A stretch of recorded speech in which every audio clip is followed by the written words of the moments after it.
La profecía de George Orwell. 1984, una profecía cumpliéndose. 1984, una profecía cumpliéndose. Situaciones que en otras épocas eran inverosímiles y hoy son un hecho. Premoniciones literarias de la ciencia ficción. Todo lo que ves a tu alrededor, incluso el soporte donde iniciaste hace un par de segundos esta lectura, ha sido construido gracias a una gran fuerza humana. Pero no hablo de esas típicas fuerzas que suenan por ahí, fuerzas que nos han llevado a pensar, o nos han obligado a creer, que son las más importantes. No hablo ni de la política ni de la economía. Hay una verdadera entidad humana, más poderosa que esos bloques de poder manoseado concentrado en unos pocos y administrados por esos mismos pocos. Hablo de la imaginación, y si cabe en sus imaginarios puede agregar a Bob Esponja, en uno de sus capítulos memorables, con las manos levantadas sobre la cabeza y armando un arco iris al nombrar esta fuerza. Gracias a esa capacidad, suerte de ilusión, sueño o irrealidad, hemos sabido, como humanidad, crear en las sociedades diferentes soluciones y muchas herramientas, sin detenernos solo en la funcionalidad, para bien o para mal. Como las plantillas de Stencil, los pantalones, el cuaderno o la bomba atómica. Si no fuéramos capaces de imaginar un mundo mejor, claro que acá podremos cuestionarnos mejor para quién. Quizás este mundo desmejorado no existiría. Para bien o para mal, espacio y tiempo, teleportación. De todas esas maravillas del hombre moderno, léase con un dejo de ironía, aún no se ha descubierto, aunque existen estudios incipientes, formas de viajar a través del espacio o tiempo. Así como lo escucha, la posibilidad de moverse de un lugar a otro en un pestañeo o incluso trasladarse a través de la historia tanto personal como humana con ciertas habilidades, maquinarias, dispositivos o fuerzas sobrenaturales no ha sido probado aún. A pesar de que en la actualidad no tenemos cómo teleportarnos, la fuerza imaginaria ha sabido entregar ideas, propuestas y acercamientos posibles a esta acción de trasladarnos sin necesidad de subirnos al transporte público, de lo que sin duda, estaríamos más que agradecidos de que existiera la posibilidad del viaje espacio-temporal. ¿Y por qué no seguir imaginando cómo se han sido pensados infinidades de artefactos y conceptos a través de la historia como las telepantallas tipo celulares de George Orwell en 1984, el control genético animal como en la isla del Dr. Moreau de H.G. Wells, y hasta el inicio de la liberación femenina aventurado en 1763 en el libro anónimo El reino de George VI, 1925. En cuanto a la teleportación, en el campo de las artes visuales y literarias durante varios siglos han aparecido avances en el campo de las imaginaciones tecnológicas, sociales y culturales. Transitan desde máquinas que al poner fechas exactas nos transportan al lugar de la historia, como es el tan recordado Marty McFly que hace un par de días aterrizaba en nuestro tiempo-espacio en Volver al Futuro, 1985, la tardiste Doctor Who, desde 1963, el transportador de Star Trek que movilizaba de un lugar a otro pero en el mismo tiempo, 1966, y un pionero del género de la ciencia ficción como H.G. Wells en su libro La máquina del tiempo, publicado por primera vez en 1895. También cruzan las capacidades humanas como en la serie Héroes donde Hiro Nakamura posee esta habilidad corporal espacio-temporal, el caso teletransporte graficados en el Nightcrawler, X-Men, Marvel Comics, Flash, DC Comics, y Quicksilver, Marvel Comics, estos últimos dos con la posibilidad de alcanzar velocidades extremas que asimilan esa habilidad. Hasta llegar a efectos mágicos como en Harry Potter, espirituales como en Naruto o naturales como lo son los portales que aparecen por ejemplo en Mortal Kombat. Así las cosas, nos queda la misión de recomendarles piezas literarias, sumadas a las nombradas, que aborden la temática que consideramos de gran valor y que pueden motivar más de un trasnoche o del viaje temporal tipo metro cuando enfrascados en la lectura ni percatamos el viaje de hora y camino al trabajo/estudio. Lecturas para teleportarse. La esposa del viajero del tiempo, esta obra de poca difusión y a pesar del nombre poco llamativo actualiza la narración del viaje temporal al proponer una historia humana de un hombre que se ve obligado a teleportarse sin sentido a través de su vida/línea temporal. Del cómo se producen y que las provoca no se habla mucho, pero se humaniza una triste posibilidad, un juego con la memoria de los personajes y sus recuerdos más íntimos. Nos lleva a imaginar la posibilidad de vernos a nosotros mismos y reflexionarnos. Ribetes de Dramón pero con un entrecruzamiento de historias de primera. Matadero 5 o La cruzada de los niños de Kurt Vonnegut. Este autor nos invita a transitar pasajes de la Segunda Guerra Mundial, a través de la historia de Billy Pilgrim, soldado que vive este hecho como prisionero, combatiente pero también como superviviente. La narración se va superponiendo en la medida que los saltos temporales de Billy aparecen en la historia, al igual que nuestra primera sugerencia, pareciera que el viaje temporal es más un recurso narrativo que impulsa los ejercicios de memoria, recuerdo y olvido. Para los fanáticos de la novela histórica, a pesar de su contenido de ciencia ficción, es capaz de ir descubriéndonos los distintos hechos semi-autobiográficos que vive el autor hasta el contacto con vida del tercer tipo. Días del futuro pasado y la batalla del átomo de X-Men, Marvel Comics. Dos momentos relevantes en el universo X-Men, que se publica desde finales de los 60, reflejan perfectamente la temática del viaje temporal. En Días del futuro pasado, 141, 142, 1981, Kitty Pryde, novata X-Men y recién aparecida en la franquicia, se transforma en protagonista cuando su yo pasado realiza un viaje por el espacio/tiempo de forma astral, ayudada por la gran telépata Jean Grey para evitar los hechos acontecidos en el futuro. Por otro lado, en la actual línea temporal, el grupo de X-Men iniciales, Bestia, Jean Grey, Cíclope, Hombre de Hielo y Ángel, son traídos por la misma Bestia mediante una Vox para que sean capaces de comprender lo que sucederá en el pasado y prevenirlo. Esto crea un caos entre universos paralelos que proporciona muchas risas, diversión y sobre todo sorpresas a sus seguidores. Aunque nunca es fácil entrar en estas sagas que llevan décadas de información, un buen inicio son los 2 volúmenes de la Batalla del Átomo, publicados el 2013 como crossover, que narra hechos posteriores a la metida de pata de la Bestia. Teleportación atómica, un hecho. Como los teléfonos móviles, los hologramas, viajes al espacio y otras ideas que se han transformado en realidad en nuestra era, desde hace años se estudia la posibilidad del viaje en el espacio/tiempo, el avance más grande fue la movilización de 5.000 átomos entre 23 kilómetros de distancia, la mayor dificultad aún es que esa movilización resulte completa y que el temor a quedar a medio transportar se reduzca a bajas posibilidades. Quizás, alcancemos a disfrutar o espantarnos de la teleportación humana.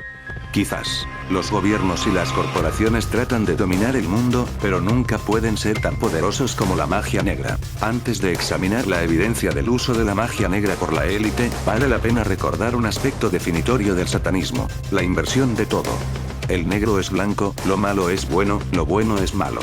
Por ello, es tan popular el pentagrama invertido, que es un símbolo satánico. George Orwell se refirió a esto en su libro 1984, cuando escribió de la propaganda de la clase dominante. La guerra es paz. La libertad es esclavitud. La ignorancia es fuerza. Incluso el control mental, desarrollado por los nazis primero en Alemania y luego en la CIA, utiliza principios satánicos para confundir a sus víctimas, diciéndoles que el dolor es placer y que el placer es dolor, y, finalmente, quebranta a las víctimas para que ya no puedan distinguir entre los dos. Hoy todos conocen el Gran Hermano de la televisión, pero no todos han leído la obra en la que se inspira esa obscenidad mediática. Algunos sabrán que esa serie de programas, que hizo furor en todo el mundo, se inspiró en una circunstancia del libro 1984 del inglés George Orwell, seudónimo de Eric Arthur Blair, nacido en India en 1903 y fallecido en Gran Bretaña en 1950. ¿Quién fue Orwell y de qué trata 1984? En 1936 Orwell viajó a España a escribir crónicas sobre la Guerra Civil Española para periódicos británicos, pero terminó combatiendo por el POUM en defensa de la República. Llegué a España con la idea de escribir artículos para periódicos, pero me uní a la milicia casi inmediatamente, porque en ese momento y en esa atmósfera parecía la única cosa concebible de hacer, contaría luego en su homenaje a Cataluña. Allí fue testigo de la que él describe como cínica traición de los comunistas a los ideales republicanos, incluyendo el asesinato de los anarquistas catalanes. Ver el crimen fue en Barcelona, en este mismo blog. A partir de esa experiencia se transformó en un duro crítico del estalinismo, postura que se refleja en numerosos artículos y ensayos, y en sus 2 obras maestras, Rebelión en la Granja y 1984. La primera, escrita en 1945, es una sátira de la Revolución Rusa y el ascenso de Stalin al poder, una fábula en la que los animales de una granja inglesa, liderados por los cerdos, se rebelan contra los humanos. Finalmente, los cerdos no hacen otra cosa que sustituir a los hombres en la opresión de sus congéneres.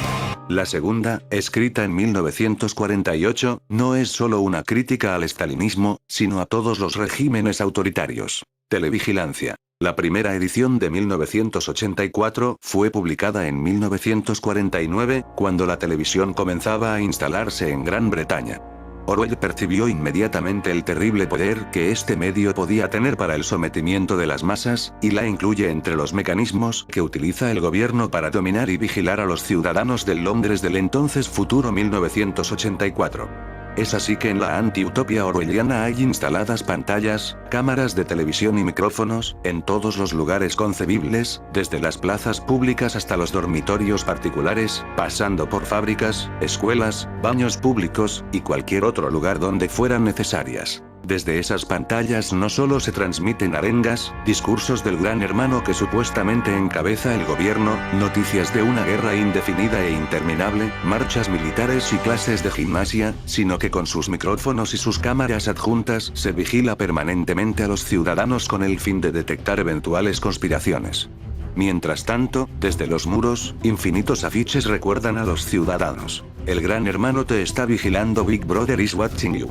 Desaparecidos. Escena del film 1984 de Michael Radford, Inglaterra 1984, si bien cuando la policía del pensamiento detecta la subversión de Winston Smith, incitada por el mismo gobierno, le somete a un lavado de cerebro antes de ejecutarlo una vez convencido, el proceder habitual para con los opositores en Oceanía, es desaparecerlos, en efecto, tan tempranamente como en 1948, varios años antes de la Revolución Argelina y los vuelos del Cóndor por Latinoamérica. El protagonista de 1984 explica que las detenciones se realizaban invariablemente en horas de la noche. El intempestivo despertarse todo azorado, la mano brutal sacudiéndolo a uno por el hombro, la repentina iluminación de la estancia encandilando los ojos, y un círculo de caras desapacibles en torno al lecho de la víctima. En la inmensa mayoría de los casos, no se abría proceso ni se informaba al público de la detención. La gente sencillamente desaparecía, casi siempre de noche. Se borraba de los registros el nombre del preso, eliminándose todo vestigio de su identidad o de sus antecedentes personales. Su existencia era negada y luego echada al olvido. El individuo resultaba suprimido y liquidado. Evaporado era la expresión en boga. La mentira es verdad, guerra es paz, libertad es esclavitud, ignorancia es fuerza. Esa eliminación de los desaparecidos de todos los registros, es en 1984 parte de una estrategia de permanente transformación del pasado para amoldarlo a los intereses del gobierno. Es así que, por ejemplo, cuando la producción de armamento no alcanza las metas aspiradas, se modifican todas las publicaciones previas, de manera que en los registros aparezca que esa circunstancia ya había sido prevista por el gran hermano, quien también ha sido el inventor de la aviación, de la electricidad, de la pólvora, etc. Explica Orwell por boca de Winston Smith. Y si todo el mundo se aviene a aceptar como ciertas las falsedades impuestas por el partido y todas las constancias concurren a sustentarlas, entonces, la mentira se hace historia y pasa a ser verdad. Quien es dueño del pasado domina el porvenir. El que es dueño del presente domina el pasado, rezaba el lema del partido. El lenguaje y el poder. Escena del film 1984 de Michael Radford, Inglaterra 1984, en el momento en que se desarrolla 1984, se está preparando la edición definitiva del diccionario de la neohabla, el nuevo idioma que está sustituyendo al inglés tradicional. Uno de los encargados de esa tarea explica a Winston Smith la importancia del nuevo idioma. ¿No comprendes que toda la finalidad de neohabla está en oponer barreras al pensamiento? Terminaremos por hacer literalmente imposible el delito de pensamiento, porque no existirán vocablos para expresarlo. Todo concepto que requiera ser expresado quedará circunscrito al empleo de un solo vocablo, con una acepción definitiva dentro de rígidos moldes, y eliminados y olvidados todos aquellos de orden accesorio. Cuanto menos vocablos cada año, más restringido se irá tornando el radio de acción del entendimiento. ¿Cómo adoptar, por ejemplo, un lema semejante al de la libertad es esclavitud cuando ya no exista el concepto de libertad? Todo el pensamiento se desarrollará en medio de un clima distinto. A decir verdad, no existirá ya el pensamiento tal como lo entendemos hoy. Lo dogmático exime de pensar, de la necesidad de pensar. Acatar el dogma es vivir en un perpetuo estado de inconsciencia.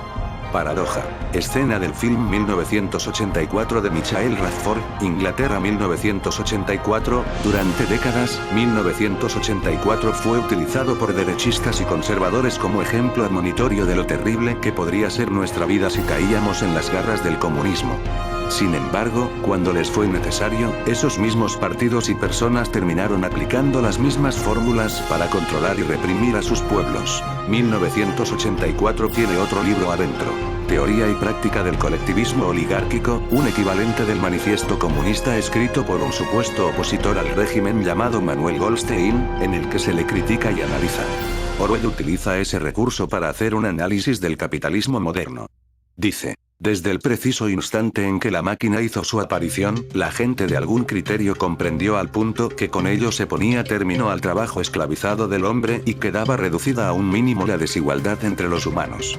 Si el poder del maquinismo hubiese sido utilizado con esos fines, unas pocas generaciones hubieran bastado para hacer desaparecer del mundo el hambre, las excesivas cargas de la lucha por la vida, la insalubridad, el analfabetismo y las epidemias. Pero si el poco trabajo y la vida sin apremios fueran patrimonio de todos por igual, la gran masa de seres humanos que viven sumidos en la ignorancia adquirirían cultura, y con ella serían dueños de ideas propias. En ese caso, dichas masas no dejarían de darse cuenta, tarde o temprano, de la injusticia de ser gobernadas por una minoría privilegiada, y se rebelarían para acabar con ella. Porque una sociedad jerarquizada solo puede tener por fundamentos la miseria y la ignorancia. La guerra permanente. El Mapa Mundi de 1984. En el mundo de 1984 existen 3 superestados: Oceanía, Gran Bretaña, América, Australia, y el sur de África, Eurasia, Europa, Turquía y Rusia, y Estasia, China, Japón, Corea y el norte de India. Y la guerra permanente entre ellos por conquistar el resto del planeta, en amarillo en el mapa, es el medio que el capitalismo rampante en esos 3 megaestados ha encontrado para, como explica el libro de Goldstein, dar salida a cuantiosos materiales, arrojándolos a la estratosfera o hundiéndolos en las profundidades del mar, materiales que, en caso contrario, podrían ser utilizados para hacer a los pueblos excesivamente prósperos y, en consecuencia, con suficiente educación como para adquirir conciencia de su propia fuerza. También por boca de Goldstein, explica Orwell, la guerra no solamente cumple con sus fines de destrucción, sino que lo hace dentro de ciertas modalidades psicológicas que todos aceptan y toleran. En teoría, no resultaría nada complicado emplear el excedente de mano de obra en construir pirámides y templos, en abrir grandes excavaciones de tierra para volverlas a llenar, o aún en producir considerables cantidades de artículos de consumo para luego arrojarlos a las llamas. Pero con ello se proporcionaría la base económica, más no la emocional, que requiere una sociedad jerarquizada. Viendo todas estas premoniciones, no es difícil de entender los motivos por los que hoy día todos prefieren olvidarse de la obra de Orwell. El mundo contemporáneo es demasiado parecido. Cada vez más. Noam Chomsky sobre 1984. La propaganda es a la democracia lo que la violencia es al totalitarismo. Cambio 16. Noam Chomsky, filósofo, lingüista, matemático, pacifista revolucionario y teórico libertario estadounidense, pasó revista al libro 1984 de George Orwell en la edición del 16 de abril de ese año de la publicación española Cambio 16. He aquí algunas de sus reflexiones. Lo impresionante de la visión de Orwell no es su pintura del totalitarismo, sino su aviso de que algo así podía llegar a pasar entre nosotros. Por ahora, al menos, no ha sucedido.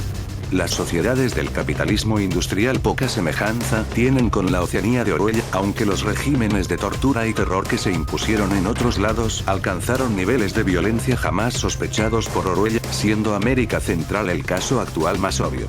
La naturaleza de los sistemas occidentales de adoctrinamiento no fue percibida por Orwell y es típicamente incomprendida por los dictadores, quienes son incapaces de comprender la utilidad, a efectos de la propaganda, incluso de una actitud crítica que aúne las premisas básicas de la doctrina oficial, marginando de paso toda discusión crítica y racional, que deberá quedar bloqueada. La democracia permite que se oiga la voz del pueblo y la tarea de los intelectuales es que esta voz avale lo que líderes visionarios saben que es la buena senda. La propaganda es a la democracia lo que la violencia es al totalitarismo. Las técnicas de propaganda han sido perfeccionadas hasta convertirlas en un arte, bastante más allá de lo que Orwell soñó. La estratagema de la aparente disensión, incorporando las doctrinas de la religión del Estado y eliminando las discusiones críticas racionales, es una de las metas más sutiles, aunque la simple mentira y la supresión de hechos y demás técnicas burdas son también muy efectivas. Hay que hacer notar que el control ideológico es mucho más importante en las democracias que en los estados regidos por medio de la violencia, y que, además, es más refinado y efectivo. Para aquellos que empecinadamente ambicionan la libertad, no cabe tarea más urgente que la de llegar a comprender los mecanismos y las prácticas de adoctrinamiento. Estos son fáciles de percibir en las sociedades totalitarias, aunque son mucho menos evidentes en el sistema de lavado de cerebro bajo el régimen de libertad al que estamos sujetos y al que demasiado a menudo servimos todos como instrumentos conscientes o involuntarios.